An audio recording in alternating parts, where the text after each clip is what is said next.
My husband Brad Altman and I stand before you in front of the capital of our state as proud Californians.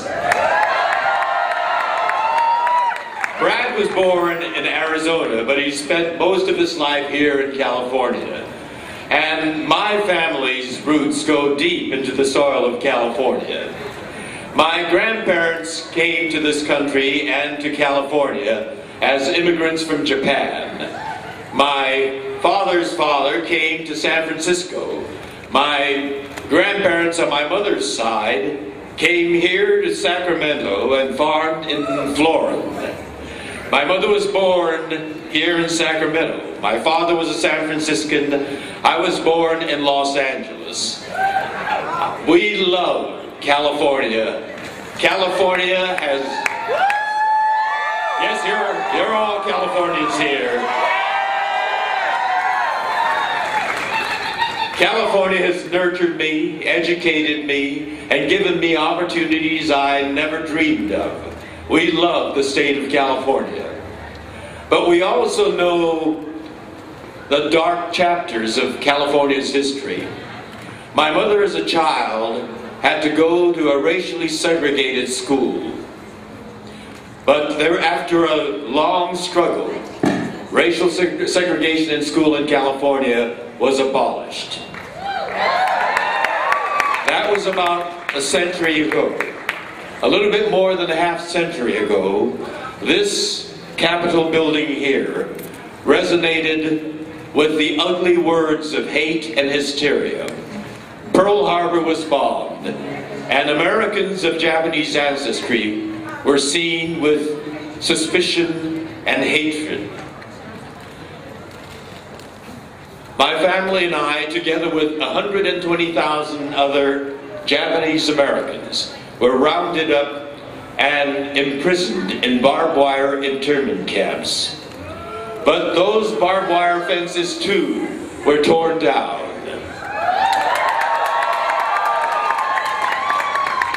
And yet there still remained barbs of prejudice in the laws of the state. My aunt fell in love with a white man, but they couldn't get married in California. They were married in Canada. But in 1948, California led the nation in abolishing the banning of interracial marriage. Now interracial marriage is commonplace in California. We're proud of California, but we are mindful of the dark history. Today there is another, even more insidious kind of prejudice. It is a prejudice against love. Love against, well, a prejudice against the love of someone of one's own gender. I am in love with a man. Have been for 22 years. We got married last September, and we're still in love.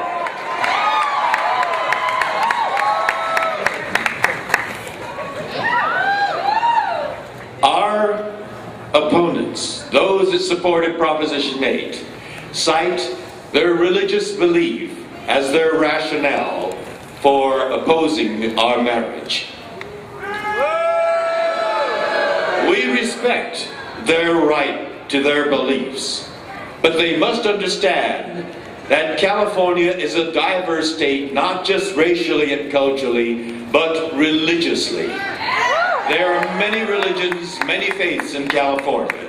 There are Christians and Jews, Hindus and Muslims. We were married in a Buddhist ceremony. And what they must understand is that there is no place in our system of laws for one religious belief to be written into civil law that applies to everyone. And certainly that doesn't belong in our Constitution. And so we say to them, they are wrong, and they will eventually be deemed wrong by the Supreme Court of our state that we love so much.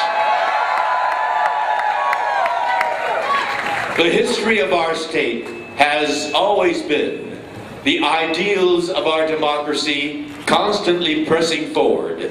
There may be setbacks, but ultimately justice and equality has prevailed. And we are confident that justice and equality will prevail again.